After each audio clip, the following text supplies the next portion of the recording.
दोस्तों नमस्कार, ये है मार्गदर्शन फॉर सिविल सर्विसेज। मैं अनुराग चौधरी। दोस्तों आज की वीडियो में प्रस्तुत है सभी परीक्षाओं के लिए उपयोगी और महत्वपूर्ण समसामयिक घटना चक्र जीएस दृष्टि के भारतीय इतिहास के अंतर्गत प्राचीन इतिहास का भाग 3, जिसमें हम 6ठी शताब्दी ईसा पूर्व की राजनीतिक व्यवस्था, मगध साम्राज्य, मौर्य वंश, मेगस्थनीज और चाणक्य तथा मौर्योत्तर काल से संबंधित महत्वपूर्ण प्रश्नों को पढ़ेंगे। दोस्तों ये वीडियो आपके प्राचीन भारत के इतिहास खंड के रिवीजन और आगामी परीक्षाओं के लिए बहुत ही उपयोगी है। तो आइए शुरू करते हैं आज का वीडियो। भारतीय इतिहास के अंतर्गत प्राचीन भारत के इतिहास का तीसरा भाग। दोस्तों सबसे पहले इसमें हम 6ठी शताब्दी ईसा पूर्व की राजनीतिक व्यवस्था के बारे में पढ़ेंगे। देखिए दोस्तों 6ठी शताब्दी ईसा पूर्व की जो व्यवस्था है उसके बारे में अध्ययन के प्रमुख स्रोत या जानकारी के प्रमुख स्रोत बौद्ध ग्रंथ अंगुत्तर निकाय है, जैन ग्रंथ भगवती सूत्र और पाणिनि की अष्टाध्यायी तथा महापरिनिर्वाण सूत्र है। तो ये 4 महत्वपूर्ण ग्रंथ हैं। अंगुत्तर निकाय जो कि बौद्ध ग्रंथ है, भगवती सूत्र जैन ग्रंथ है, पाणिनि की अष्टाध्यायी जो संस्कृत की ग्रामर या संस्कृत का व्याकरण बुक है, और महापरिनिर्वाण सूत्र से 6वीं शताब्दी ईसा पूर्व की राजनीतिक सामाजिक व्यवस्था की जानकारी मिलती है। दोस्तों कुछ महत्वपूर्ण प्रश्न जो इस खंड से पूछे जाते हैं। देखिए बुद्ध काल का सबसे बड़ा तथा शक्तिशाली गणराज्य कौन था? तो ये था वैशाली गणराज्य। पुराणों के अनुसार मगध पर शासन करने वाला पहला राजवंश कौन था? तो मगध पर शासन करने वाला पहला राजवंश बृहद्रथ राजवंश था। और अगला प्रश्न है बौद्ध ग्रंथों के अनुसार मगध का प्रथम प्रतापी शासक कौन था? ये बिंबिसार था। और काशी का सबसे शक्तिशाली शासक ब्रह्मदत्त था। रामायण कालीन कौशल राज्य की राजधानी क्या थी? तो ये अयोध्या थी। और प्राचीन श्रावस्ती का नगर विन्यास कैसा था? तो ये दोस्तों अर्धचंद्राकार था। उस समय कुछ ऐसे महाजनपद थे दोस्तों जिनकी 2 राजधानियां थी, तो उनको जानना जरूरी है। देखिए कोसल, तो कोसल की उत्तरी भाग की राजधानी श्रावस्ती थी और दक्षिणी भाग की राजधानी साकेत थी। तो कोसल महाजनपद की 2 राजधानियां थीं, उत्तरी भाग की राजधानी श्रावस्ती और दक्षिणी की साकेत थी। मल्ल गणराज्य, तो दोस्तों इसकी भी 2 राजधानियां थीं, पावा और कुशीनगर। इसके अलावा पांचाल जो महाजनपद था, उत्तरी पांचाल की राजधानी अहिच्छत्र थी और दक्षिणी पांचाल की राजधानी काम्पिल्य थी।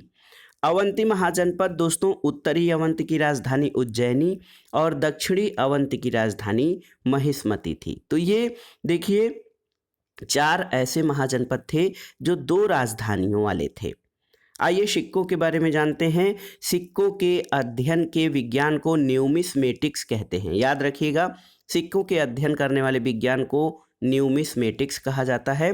भारत के प्राचीनतम सिक्के 6वीं शताब्दी ईसा पूर्व से मौर्य काल के मध्य प्राप्त होते हैं और ये आहत सिक्के या पंचमार्क सिक्के होते थे जो चांदी के बने होते थे और इन पर जो निशान लगाया जाता था वो ठप्पे मारकर यानी पंचमार्क से इसका निर्माण किया जाता था। बुद्ध काल में प्रमुख गणराज्य कौन थे?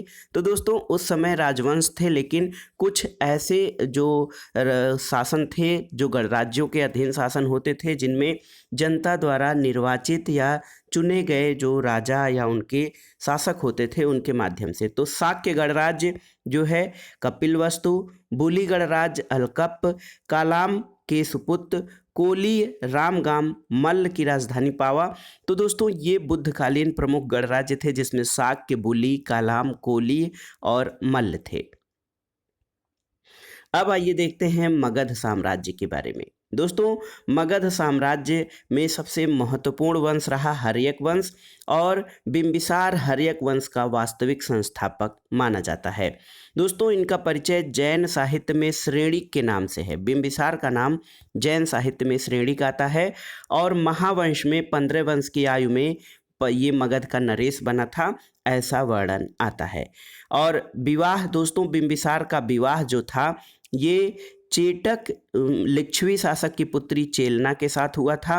दूसरा विवाह कौशल नरेश प्रसेनजीत की बहन महाकोसला के साथ और तीसरा मद्र देश की राजकुमारी क्षेमा के साथ विवाह हुआ। और युद्ध तो बिंबिसार ने ब्रह्मदत्त को परास्त करके अंग का विलय अपने साम्राज्य में कर लिया था। और अजातशत्रु जो था ये बिंबिसार का पुत्र था। और अजातशत्रु का अन्य नाम कुणिक भी आता है। और प्रसेनजीत की पुत्री वाजिरा से विवाह इसका हुआ था। प्रथम बौद्ध संगीत का आयोजन अजातशत्रु के शासनकाल में हुआ था। उदयन के बारे में जानते हैं दोस्तों। तो उदयन जो है ये अजातशत्रु का पुत्र था। और उदयन ने पाटलिपुत्र की स्थापना की। और इसके पहले राजगृह जो होती थी ये मगध साम्राज्य की राजधानी थी। और मगध साम्राज्य की राजधानी को राजगृह से पाटलिपुत्र स्थापित करने का कार्य उदयन के द्वारा किया गया था। अब आइए देखते हैं तत्कालीन समय के प्रमुख राजवंशों के बारे में। सबसे पहले शिशुनाग वंश के बारे में जानते हैं। दोस्तों शिशुनाग वंश का संस्थापक कौन था? तो दोस्तों शिशुनाग वंश देखिए महावंशटिका लिच्छवी राजा की वैश्या पत्नी से उत्पन्न था। महावंशटिका। और ये पुराणों में इसका उत्पत्ति क्षत्रिय उत्पत्ति कहा जाता है। इसने अवंत की विजय की और मगध साम्राज्य की सीमा मालवा तक फैलाई। इसने वत्स पर अधिकार किया और गिरिवज्र के अतिरिक्त वैशाली नगर को दूसरी राजधानी बनाया।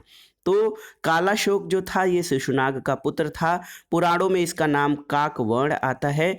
और राजधानी को इसने पुनः पाटलिपुत्र स्थानांतरित किया था। और कालाशोक के समय काल में दोस्तों द्वितीय बौद्ध संगीत का आयोजन हुआ था। दूसरा ये देखते हैं महापद्म नंद। तो महापद्म नंद जो था दोस्तों नंद वंश का संस्थापक था। और दोस्तों महापद्म नंद को महाबोधि वंश में उग्रसेन नाम से और कल के अंश के रूप में जो है माना जाता है। इसको सर्व छत्रांतक यानी सभी क्षत्रियों का नाश करने वाला भी कहा गया है।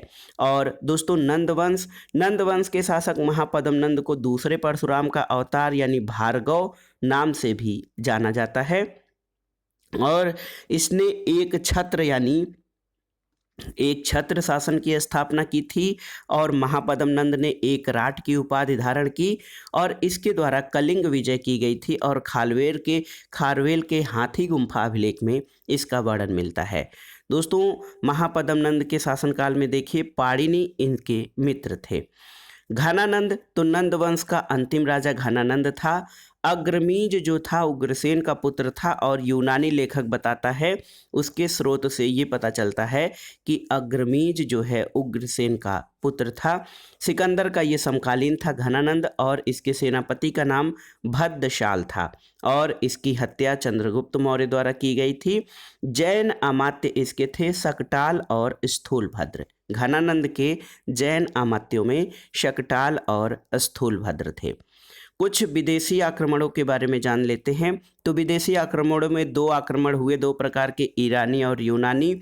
ईरानी आक्रमण दारा प्रथम ने किया था और यूनानी आक्रमण अलेक्जेंडर यानी सिकंदर के द्वारा किया गया था।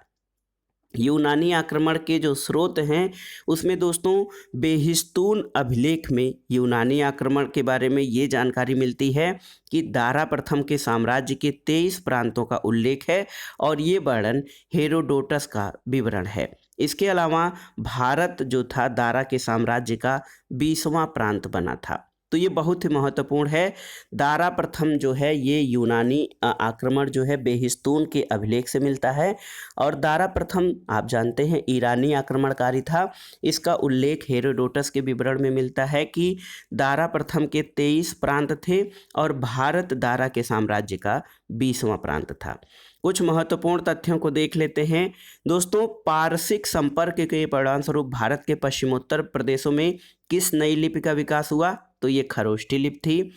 अर्तरजर्कीज का राज्य वैद्य क्या था? अर्तरजर्कीज का राज्य वैद्य ये टेसियस था। मैसिडोन के क्षत्रप फिलिप द्वितीय का पुत्र कौन था?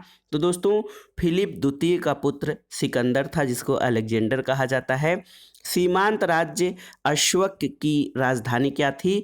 तो दोस्तों सीमांत गणराज्य ये बौद्धकालीन महाजनपदों में आता है। अश्वक या अस्मक इसकी राजधानी मस्सग थी। पुरु या पोरस का राज्य कहाँ पर बसा था? तो झेलम और चेनाब नदियों के मध्य।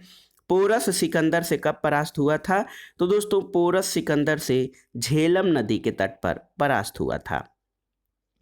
सिकंदर के बारे में कुछ महत्वपूर्ण तथ्य जान लेते हैं। दोस्तों सिकंदर जो था ये घनानंद का समकालीन था, ये नंद वंश का जो है अंतिम शासक था। हखामनी साम्राज्य को इसने सिकंदर ने ध्वस्त किया और निकैया तथा बौकेफला नगरों की स्थापना सिकंदर ने की थी और इसकी मृत्यु 323 ईसा पूर्व में हुई थी। अब आइए देखते हैं मौर्य वंश से संबंधित महत्वपूर्ण प्रश्न। देखिए मौर्य वंश जो है, मौर्य वंश का संस्थापक कौन था? तो चंद्रगुप्त मौर्य जो है इसको मौर्य वंश का संस्थापक कहा जाता है। भारतीय स्रोतों में मौर्य वंश के संस्थापक, भारत को सर्वप्रथम राजनीतिक रूप में एकबद्ध करने का कार्य और नंदराज के पुत्र वृषल तथा कुलहीन विशाख दत्त कृत मुद्रा राक्षस के अनुसार। दोस्तों चंद्रगुप्त के बारे में नंदराज का पुत्र वृषल और कुलहीन नाम से इसका वर्णन आता है, जो कि मुद्रा राक्षस जो कि विशाख दत्त की कृति है, इसमें इसका वर्णन आता है। दोस्तों बौद्ध ग्रंथ महाबोधि वंश के अनुसार ये राजकुल से संबंधित है और बृहत कथा मंजरी और कथा सरिसागर के अनुसार चंद्रगुप्त मौर्य की उत्पत्ति दोस्तों शूद्र उत्पत्ति हुई है। और इसके अलावा परिशिष्ट पर्वन जो कि हेमचंद्र की रचना है, इसमें मयूर पोषकों के ग्राम के मुखिया की पुत्री का पुत्र था, इसलिए इसकी टाइटल जो है ये मौर्य थी। विदेशी स्रोतों में दोस्तों, विदेशी स्रोतों में विलियम जोन्स जो हैं ये सबसे पहले सेंड्रोकोटस, जो यूनानी ग्रंथों में सेंड्रोकोटस नाम आता है, इसका इन्होंने समीकरण चंद्रगुप्त मौर्य से लगाया था। और एरियन और प्लूटार्क ने चंद्रगुप्त मौर्य को एंड्रोकोटस कहा है। जस्टिन ने सेंड्रोकोटस और सिकंदर की महान भेंट का उल्लेख किया है। इसके अलावा दोस्तों दक्षिण भारत की विजय का श्रेय जो है ये तमिल ग्रंथ अहनानुर और पुरनानुर से सूचित होता है कि चंद्रगुप्त मौर्य ने दक्षिण भारत की विजय की थी। सिकंदर के साम्राज्य के पूर्वी भाग के शासक सेल्यूकस की आक्रमणकारी सेना को चंद्रगुप्त ने परास्त किया था। और देखिए यहाँ पर चंद्रगुप्त मौर्य के समय में जो भारत का सीमा विस्तार था ये उत्तर में हिमालय की श्रृंखला तक, पश्चिम में हिंदुकुश पर्वत तक, पूर्व में बंगाल की खाड़ी और दक्षिण में मैसूर तक चंद्रगुप्त मौर्य की मृत्यु के समय ये साम्राज्य की सीमा थी। साम्राज्य का विस्तार तो दोस्तों इस चंद्रगुप्त मौर्य का जो साम्राज्य था वो ब्रिटिश साम्राज्य के अंतर्गत आने वाले भारत से भी बड़ा साम्राज्य चंद्रगुप्त मौर्य का था। अब आइए देखते हैं बिंदुसार के बारे में। दोस्तों बिंदुसार का एक अन्य नाम अमित्रोकेडीज यूनानी लेखकों के अनुसार है और जैन ग्रंथ के अनुसार इसका नाम सिंहसेन आता है। तक्षशिला में विद्रोह को दबाने के लिए इसने अपने पुत्र अशोक को भेजा था और इसका वर्णन दिव्यावदान ग्रंथ में आता है। स्ट्रैबो के अनुसार सीरिया के शासक एंटियोकस के राजदूत डाइमेकस का आगमन बिंदुसार के समय में हुआ था और प्लिनी के अनुसार मिस्र के राजा टालमी द्वितीय फिलाडेल्फस के राजदूत डायोनिसिस का आगमन हुआ था। और दोस्तों इसने यानी बिंदुसार ने सीरिया के शासक एंटियोकस से 3 मांग की थी, मीठी मदिरा, सूखी अंजीर और दार्शनिक। तो ये बहुत ही महत्वपूर्ण है। सीरिया के शासक से बिंदुसार ने मीठी मदिरा, सूखी अंजीर और दार्शनिक भेजने की मांग की थी। सम्राट अशोक से संबंधित कुछ तथ्यों को देख लेते हैं क्योंकि यहाँ से परीक्षाओं में बार बार प्रश्न पूछे जाते हैं। बौद्ध साक्ष्यों के अनुसार अशोक अपने पिता के शासनकाल में उपराजा था कहाँ का? तो ये अवंती यानी उज्जैनी का शासक था। धम्म का प्रतिपादन किसने किया? सम्राट अशोक ने। अशोक मगध का राजा कब बना था? तो लगभग 273 ईसा पूर्व में। अशोक का राज्याभिषेक कब हुआ था? 269 ईसा पूर्व में। और पुराणों में अशोक का नाम क्या आता है? तो दोस्तों याद रखिएगा अशोक वर्धन नाम आता है पुराणों में। बौद्ध धर्म की तीसरी संगीति आयोजित हुई थी तो सम्राट अशोक के शासनकाल में। और देखिए निग्रोध द्वारा अशोक को बौद्ध धर्म में दीक्षित किए जाने का उल्लेख कहाँ पर है? तो ये बौद्ध ग्रंथ दीपवंश और महावंश में निग्रोध के द्वारा अशोक को बौद्ध धर्म में दीक्षित किए जाने का उल्लेख मिलता है। अगला है उपगुप्त द्वारा अशोक को बौद्ध धर्म में दीक्षित किए जाने का उल्लेख कहाँ मिलता है? तो ये दिव्यावधान ग्रंथ में मिलता है। दोस्तों अशोक और दशरथ किस धर्म के अनुयायी थे? तो ये बौद्ध धर्म के अनुयायी थे। अब आइए देखते हैं सम्राट अशोक से संबंधित कुछ महत्वपूर्ण तथ्य एक जगह हम देख लेंगे जो परीक्षाओं में बार बार आते हैं। देखिए, अशोक के शिलालेखों से प्रश्न हमेशा पूछे जाते हैं। अशोक के अभिलेखों से देखिए, इसके शिलालेखों में 14 विभिन्न लेखों का एक समूह जो है 8 स्थानों से प्राप्त हुआ है, जो प्राकृत और ब्राह्मी भाषा में है। तो अशोक के 14 विभिन्न लेखों का समूह 8 स्थानों से प्राप्त हुआ है। और अशोक के स्तंभ लेखों में भाब्रू यानी वैराट का स्तंभ लेख, जिसमें अशोक ने स्वयं को मगध सम्राट कहा है। और इसके अलावा अशोक के अभिलेखों में कुछ गुहा लेख यानी गुफाओं में लेख मिलते हैं। देखिए दोस्तों, अशोक का समय में महत्वपूर्ण घटना कलिंग युद्ध हुआ था, जिसने उसका हृदय परिवर्तन किया था। ये अशोक के राज्यकाल की पहली बड़ी घटना थी, जिसका विजेता अशोक हुआ था। और इसका उल्लेख 13वें शिलालेख में मिलता है। और एक प्रश्न और आता है कि कलिंग युद्ध अशोक के राज्याभिषेक के किस वर्ष में हुआ था? तो अशोक के राज्याभिषेक के 8 वर्ष बाद 261 ईसा पूर्व में कलिंग युद्ध की घटना हुई थी। कलिंग दोस्तों, अशोक के समय में प्रांत और राजधानियां कौन थीं? तो उत्तरापथ प्रांत जो था उसकी राजधानी तक्षशिला, अवंतिरट्ठ की उज्जैनी, कलिंग की राजधानी तोशली, दक्षिणापथ की सुवर्णगिरी, प्राच्य या पूर्वी इसकी राजधानी पाटलिपुत्र था। अब आइए देखते हैं कुछ महत्वपूर्ण तथ्य जो परीक्षाओं में पूछे गए हैं। यहाँ पर देखिए दोस्तों, 5 मैत्रीपूर्ण संबंध वाले यवन राजा जो 13वें शिलालेख में वर्णन है। इसमें मिस्र का राजा तुर्मै था, टालमी सेकेंड या फिलाडेल्फस।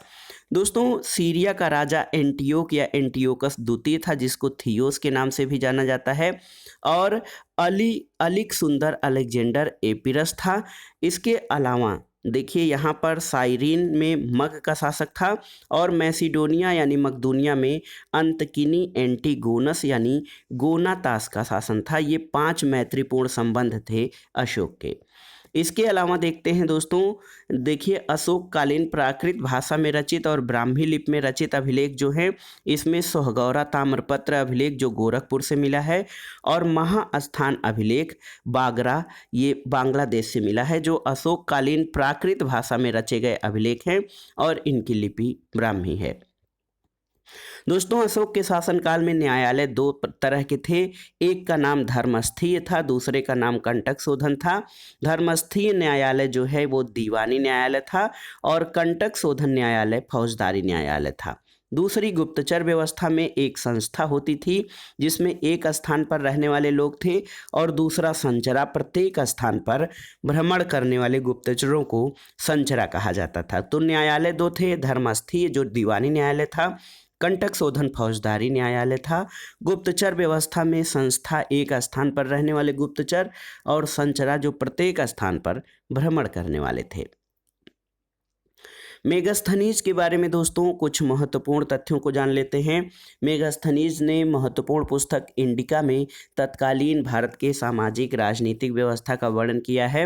देखिए, यहाँ पर मेगास्थनीज के वर्णन में मिलता है कि नगर का प्रशासन, जो पाटलिपुत्र नगर था, उसका प्रशासन 30 सदस्यों वाली 6 समितियों द्वारा किया जाता था, और प्रत्येक समिति में 5 सदस्य होते थे। तीसरी समिति जनगणना का हिसाब रखती थी। 6वीं समिति बिक्री वसूलती थी, और करों की चोरी पर मृत्युदंड की व्यवस्था थी। और दोस्तों, नगर के पदाधिकारियों का नाम एस्टीनिमोई मेगास्थनीज ने रखा है। भारतीय समाज के बारे में वर्णन करते हुए लिखता है कि भारतीय समाज 7 श्रेणियों में विभाजित था: दार्शनिक, कृषक, पशुपालक, कारीगर, योद्धा, निरीक्षक और मंत्री। दास प्रथा के प्रचलन का अभाव था, और कोई व्यक्ति न तो अपनी जाति से बाहर विवाह कर सकता था और न ही उससे भिन्न पेशा अपना सकता था। तो ये मेगास्थनीज के इंडिका में वर्णित महत्वपूर्ण जो तथ्य थे उस समय के देखे गए। अब आइए देखते हैं दोस्तों चाणक्य से संबंधित महत्वपूर्ण तथ्य। चाणक्य जो हैं ये चंद्रगुप्त मौर्य के राजनीतिक गुरु हैं, और ऋषि चाणक्य ने अपने पुत्र का नाम चाणक्य रखा था। कौटिल्य और विष्णुगुप्त नाम की साम्यता चाणक्य से की जाती है कि कौटिल्य, विष्णुगुप्त और चाणक्य एक ही नाम के व्यक्ति हैं। दोस्तों, भिन्न भिन्न नाम के एक ही व्यक्ति हैं। पुराणों में चाणक्य का नाम द्विजर्भर्ष, द्विसर्जभ यानी श्रेष्ठ ब्राह्मण आता है, और अर्थशास्त्र इनकी महत्वपूर्ण कृति है। ये अर्थशास्त्र यानी अर्थशास्त्र इकोनॉमी की पुस्तक न होकर राजनीति विज्ञान और शासन के सिद्धांतों की पुस्तक है और इसमें उन्होंने राज्य के सप्तांग सिद्धांत की व्याख्या की है। राज्य के सप्तांग सिद्धांत में क्या कौन कौन से अंग आते हैं? तो राज्य के सप्तांग सिद्धांत में राजा, अमात्य, जनपद, दुर्ग, कोष, दंड और मित्र ये राज्य के 7 अंग माने गए थे राज्य के सप्तांग सिद्धांत के अंतर्गत। इसके अलावा अर्थशास्त्र को दोस्तों पति द्वारा परित्यक्त पत्नी के लिए विवाह विच्छेद की अनुमति उसमें दी गई है और बहुत समय तक पति के विदेश में रहने या उसके शरीर में दोष होने पर पत्नी उसका त्याग कर सकती थी और विदेशियों को भारतीय समाज में मनु द्वारा व्रात्य क्षत्रिय कहकर प्रवेश दिया जाता था। और दोस्तों यहाँ पर देखिए सारनाथ स्तंभ के बारे में कुछ महत्वपूर्ण तथ्यों को देख लेते हैं। दोस्तों सारनाथ स्तंभ के बारे में जो महत्वपूर्ण तथ्य हैं वो इस प्रकार से हैं कि इस स्तंभ के शीर्ष भाग को सिंह चतुर्मुख कहा जाता है क्योंकि शेरों की 4 आकृतियां बनी हुई हैं चारों दिशाओं में। इसका निर्माण सम्राट अशोक ने करवाया था और सारनाथ स्तंभ की प्रतिकृति को भारतीय सरकार ने अपने प्रतीक चिन्ह के रूप में स्वीकारा है। और दोस्तों स्तंभ के शीर्ष पर सिंह की आकृति जो है ये शक्ति का प्रतीक है। तो ये सारनाथ स्तंभ के बारे में तथ्य थे और आपको बताना है कि सारनाथ स्तंभ में कुल कितने पशुओं का अंकन किया गया है, आपको उनका नाम कमेंट बॉक्स में बताना है। कुछ महत्वपूर्ण तथ्यों को देख लेते हैं परीक्षाओं की दृष्टि से उपयोगी तथ्य। देखिए जेम्स प्रिंसेप दोस्तों 1837 में इसने अशोक के अभिलेखों को पढ़ने में सर्वप्रथम सफलता पाई थी। खरोष्ठी लिपि की विशेषता क्या है? तो ये दाएं से बाएं की तरफ लिखी जाती थी और अनुराधापुर श्रीलंका से प्राक अशोक ब्राह्मी लिपि का साक्ष्य मिला है।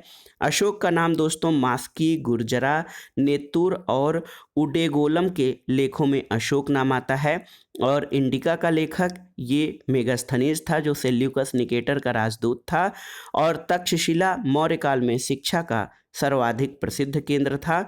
चाणक्य और विष्णुगुप्त मौर्य काल के प्रमुख व्यक्ति और उनके अन्य नाम देख लेते हैं। यहाँ से भी प्रश्न बनते हैं। चाणक्य का अन्य नाम विष्णुगुप्त भी आता है दोस्तों। तो चाणक्य विष्णुगुप्त जो है एक ही व्यक्ति के नाम है। इसके अलावा चंद्रगुप्त का एक अन्य नाम सेंड्रोकोटस आता है। बिंदुसार का एक नाम अमित्रघात और अशोक का पियदस्सी और देव नाम पियदस्सी ये अशोक के नाम आते हैं। ये मौर्य काल के प्रमुख व्यक्ति और उनके अन्य नाम हैं। अब आइए देखते हैं मौर्योत्तर काल से संबंधित कुछ महत्वपूर्ण परीक्षा उपयोगी तथ्यों को। यौधेयों के सिक्कों पर किसका अंकन मिलता है? कार्तिकेय का। उत्तर पश्चिम भारत में स्वर्ण सिक्कों का प्रचलन किसने करवाया? हिंद यवन शासकों ने। बाल विवाह की प्रथा कब आरंभ हुई थी? तो कुषाण काल में प्रथम शताब्दी ईसा में। शीशे के सिक्के किसके द्वारा जारी किए गए थे? स्ट्रेटो द्वितीय ने। संकर्षण और वासुदेव किसके सिक्कों पर अंकित हैं? तो ये अगाथोक्लीज के सिक्कों पर दोस्तों संकर्षण और वासुदेव यानी बलराम और वासुदेव के चित्र अंकित हैं। अफगानिस्तान का बामियान किसके लिए प्रसिद्ध था? तो ये बुद्ध प्रतिमा के लिए। और पहला ईरानी शासक जिसने भारत के कुछ भाग को अपने अधीन किया था ये डेरियस प्रथम था।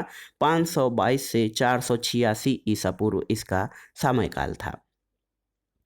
अब आइए देखते हैं दोस्तों मौर्योत्तर काल से संबंधित महत्वपूर्ण तथ्य जो परीक्षाओं के लिए अति उपयोगी हैं।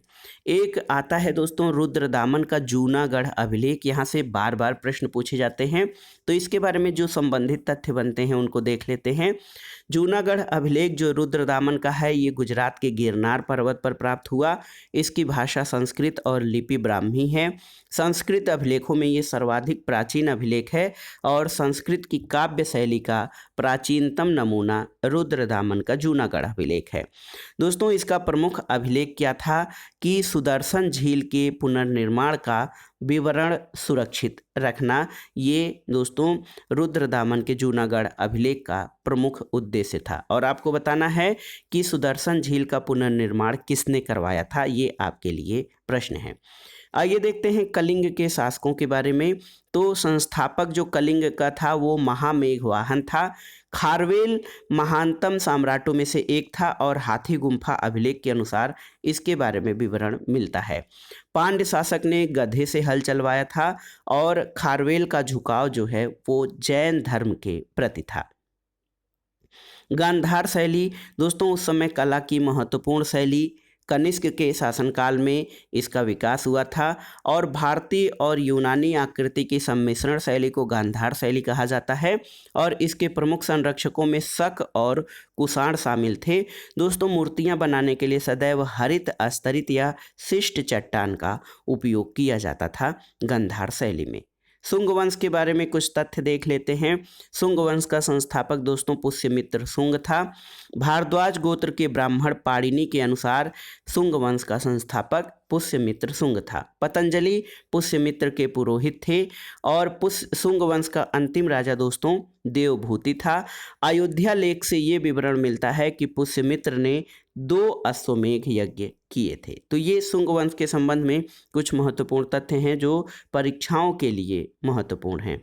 2 प्रश्न और बनते हैं। देखिए, कुजुल कड़फिसेस दोस्तों, कुजुल कड़फिसेस ने केवल तांबे के सिक्के जारी किए और सिक्कों पर धर्मथिदस और धर्मथित नाम उत्कीर्ण करवाया था। तो कुजुल कड़फिसेस केवल तांबे के सिक्के जारी किए, लेकिन विम कड़फिसेस का नाम स्वर्ण सिक्कों के लिए प्रसिद्ध है। दोस्तों विम कड़फिसेस ने स्वर्ण और तांबे के सिक्के चलाए और अपने सिक्कों पर शिव, त्रिशूल और नंदी की आकृतियों को इन्होंने अंकित करवाया। कुषाण वंश का प्रतापी शासक कनिष्क था और इसके दरबार में नागार्जुन, पार्श्व और चरक जैसे विद्वान रहते थे। इसने अपने सिक्कों पर बुद्ध का अंकन करवाया था और वसुमित्र इसके आश्रित विद्वान थे। और दोस्तों सारनाथ बौद्ध अभिलेख जो है ये कनिष्क से संबंधित है और राजकवि कनिष्क का राजकवि अश्वघोष थे और कनिष्क ने शक संवत का शुभारंभ किया था 78 ईस्वी में। अब आइए देख लेते हैं लास्ट में सातवाहन वंश से संबंधित महत्वपूर्ण तथ्यों को।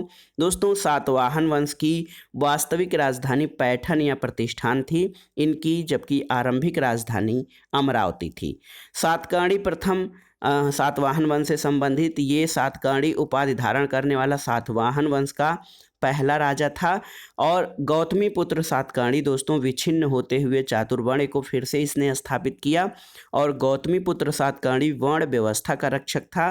नासिक अभिलेख में अद्वितीय ब्राह्मण की उपाधि इसने धारण की और दोस्तों गौतमी पुत्र सातकर्णी को वेदों का आश्रयदाता भी कहा जाता है। तो ये सभी तथ्य महत्वपूर्ण थे और ये परीक्षाओं के लिए बहुत ही महत्वपूर्ण तथ्यों को हमने इस वीडियो में सहेजा है। दोस्तों इसमें हमने 6ठी शताब्दी ईसा पूर्व की राजनीतिक व्यवस्था, मगध साम्राज्य, मौर्य वंश, मेघस्थनी, चाणक्य, सातवाहन वंश, नंद वंश और शुंग वंश आदि से संबंधित महत्वपूर्ण तथ्यों को पढ़ा जो आपकी आगामी परीक्षाओं के लिए बहुत ही उपयोगी है। तो आप इन प्रश्नों को तैयार कर लीजिएगा। दोस्तों वीडियो आपको कैसा लगा हमें कमेंट बॉक्स में ज़रूर बताइएगा। वीडियो को लाइक करें, शेयर करें और इस चैनल मार्गदर्शन फॉर सिविल सर्विसेज को सब्सक्राइब करें। वीडियो देखने के लिए धन्यवाद दोस्तों, नमस्कार।